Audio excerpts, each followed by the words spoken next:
Seguimos con malas noticias económicas porque este martes el Banco Central confirmó lo que era un secreto a voces. Chile va a crecer menos de lo proyectado. La fuerte caída de los precios de las materias primas, además de que el flujo de capitales se está volviendo poco a poco en las economías desarrolladas, son algunas de las razones detrás de esta estimación.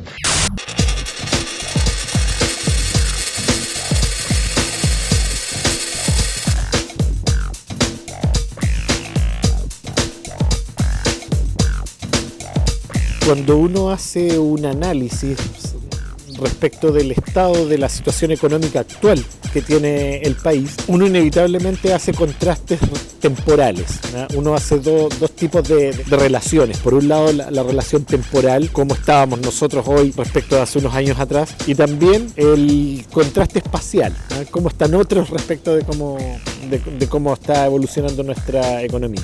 En términos temporales, lo que podríamos decir es que efectivamente nuestra economía está creciendo a ritmos bastante más lentos que lo estaba haciendo hace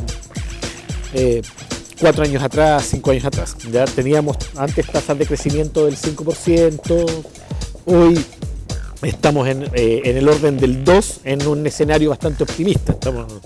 Sin embargo, este crecimiento más lento no quiere decir que nosotros estemos en un escenario recesivo o que la economía va hacia atrás, sino que solamente estamos creciendo a un ritmo, nuestra velocidad de expansión es bastante más lenta.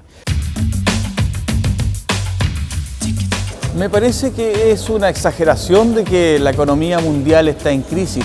Cuando hay una real crisis es cuando hay una guerra o algún desastre natural, o cuando hay un colapso como hubo hace algunos pocos años atrás en Estados Unidos, que se contagió luego a Europa, que no llegó fuertemente a Sudamérica o a los países en desarrollo, que fue una crisis financiera. Pero Estados Unidos ya salió de esa crisis.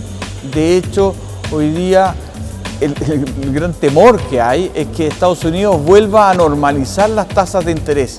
Por eso que las bolsas temblaron durante casi un mes o un poquito más de un mes. Las bolsas temblaron porque habían rumores que Estados Unidos iba a normalizar las tasas hoy día están casi en cero en Estados Unidos, las tasas interbancarias, es decir, el Banco Central con los otros bancos, no es la tasa de interés que se le presta al común de la gente, pero esas tasas probablemente las tengan que subir en un mediano o espero largo plazo, porque al subir la tasa de interés sube el dólar, y al subir el dólar, podría presionar en todo el mundo a una subida de una presión inflacionaria. Cuando se habla de esta crisis, supuesta crisis, es importante sopesar los datos y ver en perspectiva si efectivamente las cifras son tan negativas o no, lo que nos permite presentar la información al público. Porque no es lo mismo plantear que aumentó el desempleo en 5 décimas a plantear que efectivamente hay una pérdida de empleos en toda la economía. Eso es mucho más grave y es sinónimo de una crisis. Lo que está pasando hoy día no es una crisis, lo que está pasando hoy día es un frenazo del crecimiento, una desaceleración económica, como ha tenido muchas Chile en su historia, y particularmente en esta región que es muy sensible a lo que ocurre a nivel internacional. Entonces, lo que hay que tener mucho cuidado es en la generación de expectativas entre los lectores. En mi caso son lectores, pero en el caso de los periodistas en general son las audiencias. Porque esas expectativas que uno crea a través de la información que entrega tienen una repercusión inmediata en el comportamiento de consumo, y es el consumo el principal motor de la economía nacional. Toda decisión en términos económicos, toda inversión tiene costo, obviamente, para las personas, ¿sí? O sea, no es pura ganada, por decirlo así. Entonces, ¿cómo tomamos esa decisión? O la decisión que tomemos, tiene mucho que ver con cómo se nos presenta el problema, ¿sí?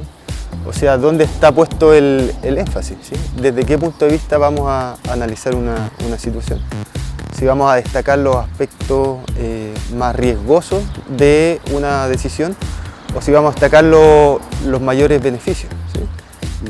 Y dependiendo de eso, uno puede tomar una decisión distinta. De hecho, se dice que ante mayores riesgos, ¿sí? Es decir, si nos enfocamos en la parte más riesgosa, vamos a tender a ser más conservadores en las decisiones económicas que tomemos. En cambio, si estamos visualizando principalmente las ventajas o las oportunidades, vamos a ser más osados o vamos a ser más arriesgados en las decisiones. Entonces, ahí tiene mucho que ver cómo se maneja la economía o qué aspectos se están destacando por sobre otros. Nuestra economía hoy adolece de innovación, adolece de transformación productiva. Nosotros seguimos dependiendo de los mismos sectores que dependíamos hace 20 años atrás. ¿Qué es lo que pasa?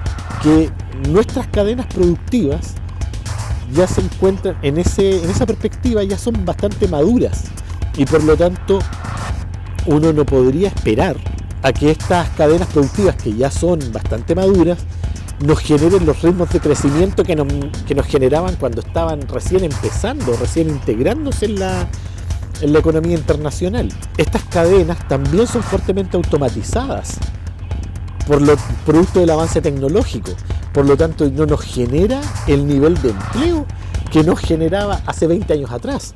El emprendimiento sí, pero yo creo que deberíamos empujar a que la gente de poder entienda que la gente en general no es tonta.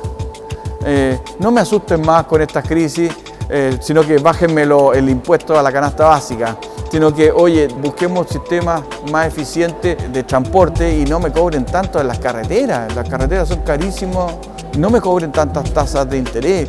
No me cobren tanta por la electricidad o por los servicios básicos. No está bien que nos sigan estrujando y nosotros nos damos cuenta y los políticos que deberían estar protegiéndonos están hoy día todos asustados por los pillaron que les habían pasado unas migajas durante mucho tiempo y no lo habían controlado, qué sé yo.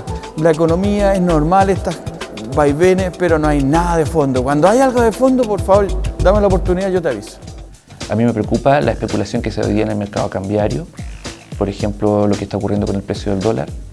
Me preocupa la especulación que está ocurriendo en el sector inmobiliario, particularmente en algunas ciudades grandes donde los precios están inflados. En el sector de los alimentos también hay mucha especulación. Hoy día Chile exhibe las alzas de precios de los alimentos más altas de los países de la OCDE. Eso es preocupante y no tiene que ver con la sequía, tiene que ver con la especulación. El precio del dólar efectivamente tiene que ver con que el cobre ha caído mucho, pero también con un factor de especulación importante donde están atentos a lo que va a ocurrir con las tasas de interés del Banco Central y de la Reserva Federal. Hay especulación en todos aquellos mercados donde hay monopolios. Yo creo que ese es un tema fundamental del que hay que preocuparse. No es posible que en algunos mercados haya uno o dos actores que compran o uno o dos actores que venden, de manera tal que ellos se ponen de acuerdo para forzar el precio a la alza o a la baja según su conveniencia. Eso sí es especulación y eso sí es preocupante porque no está debidamente regulado por la legislación chilena. Lo peligroso que pasa, que suele ocurrir en las economías cuando empezamos a entrar en estos ciclos de temor, es que después se produce esto de la profecía autocumplida, ¿no? ¿En qué sentido? Empezamos a pensar que la economía va a estar mal el próximo año.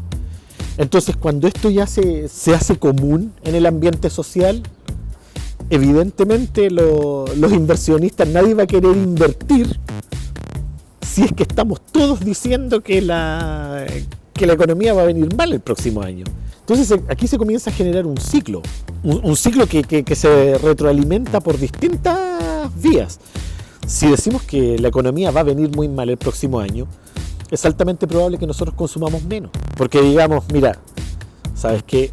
La cosa viene mala, me voy a guardar un poquito, voy a esperar. Si consumimos menos, las empresas invierten menos. Y por otra parte, las empresas también empiezan a decir, mira, no, si el escenario parece que efectivamente va a venir malo, entonces invertimos menos. Si se invierte menos, se genera menos empleo. Hay menos recursos circulando en la economía y por lo tanto se incentiva esta percepción de que la economía va a andar mal. Entonces al final terminamos cumpliendo la profecía de que efectivamente vamos a estar mal.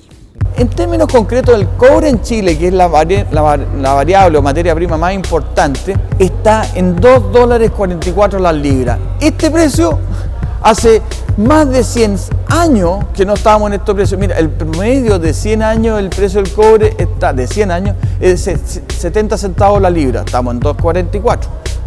El promedio de los últimos 50 años es de $1.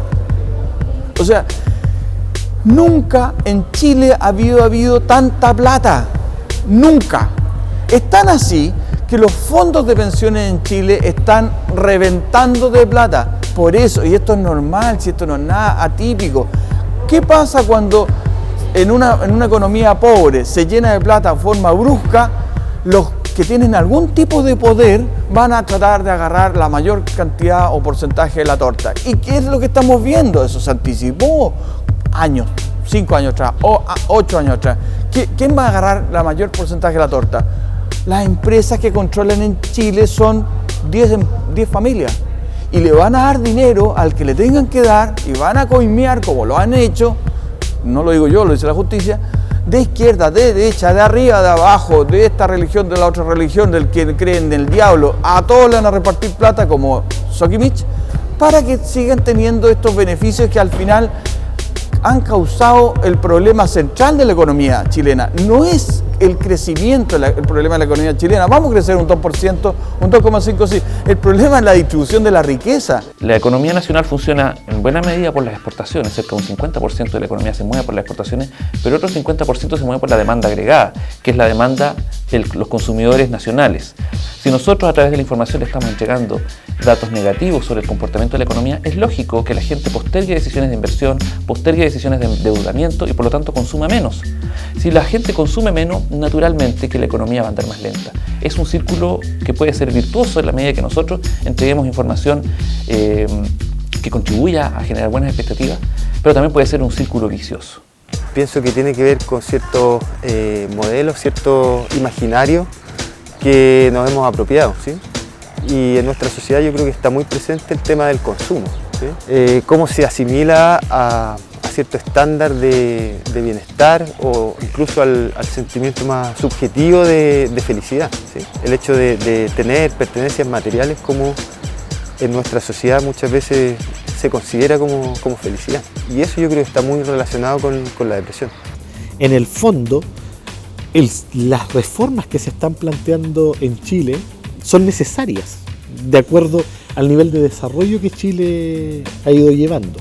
El punto de fondo no es si uno hace las reformas o no, sino tal vez es la forma en que las vamos desarrollando. Y lo que lamentablemente uno ve en Chile es que hay un escenario de desconfianza y de desconocimiento mutuo entre los distintos actores muy grande, y esos niveles de desconfianza no nos permiten conversar adecuadamente respecto de las reformas.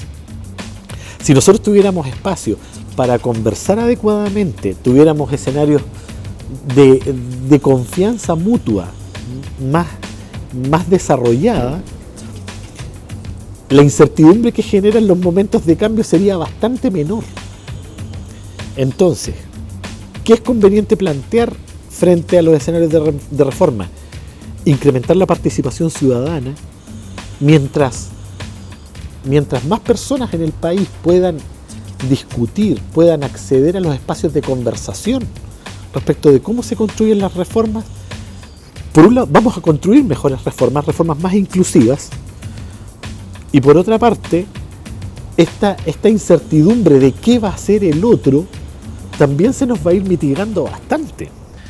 Ciertamente hay sectores donde las decisiones son a más largo plazo y no tienen que ver con estas coyunturas. Por ejemplo, el sector minero, que hoy día las decisiones están frenadas no por un tema político de crisis de confianza, sino que están frenadas por un tema internacional, del precio del cobre, es una mirada de largo plazo.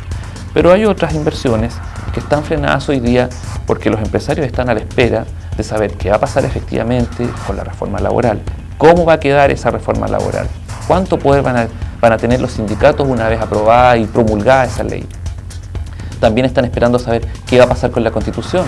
¿Se van a mantener esos pilares que sostienen hoy día la economía liberal de Chile en la futura constitución, o va a ser una constitución al estilo de las izquierdas de Sudamérica?